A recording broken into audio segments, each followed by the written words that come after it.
Hi, this is Mike Regan with Transact's 2-Minute Warning for the week of December 9th. And in this week's 2-Minute Warning, we're taking a look at three very important things that could affect your freight costs and supply chain issues in 2026.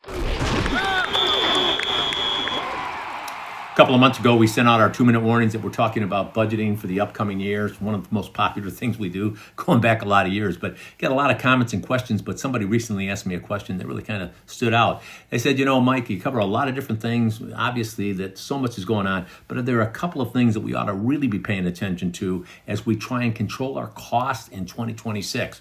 And the answer to that question is yes, there is. So let's dive right in. First thing you need to take a look at is what's going on in the truckload market. Now, the reason I mention that is because the trucking recession continues with soft demand. The problem for the carriers, though, is that they're experiencing rising costs. Areas in particular like insurance are going through the roof, the cost of equipment is going up, and just the general operating costs. But unfortunately for the carriers, they're not able to get the kind of rate increases they need to have in order to have the profitable operations that everyone wants them to have. Now, that leads into a question, what do we pay attention to? Watch what's going on in the spot market and the tender acceptance rates.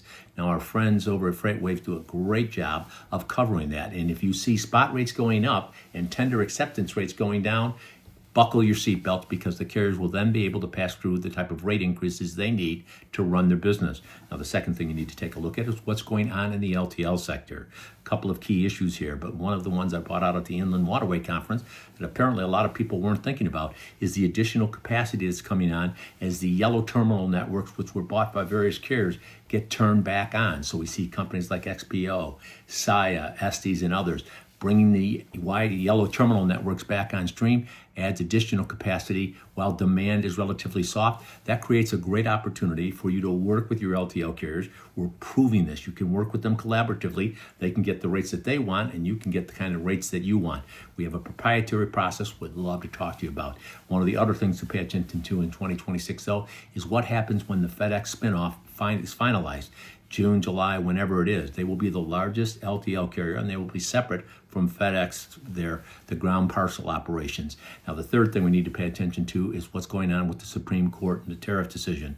And the reason for that is because if the IEEPA tariffs are ruled unconstitutional, we're going to have to figure out, the government will, how to pay back hundreds of billions of dollars. How will this affect the economy? How will it affect your company? We don't know, but you should be having some scenario planning where you can consider the what-if questions. Now, if you need help with the what-if questions or just something that can help you get your arms around what's happening, talk to us about our rapid assessment processes. It's a dynamite tool that gets everybody in the company together, creates a holistic view, and helps you understand your options. If you're interested in learning more about this, simply send me an email or give us a call, because with each and every 2-minute warning, we're here to remind you we are on your team, here to help, passionate about seeing you be successful. Thanks for your time.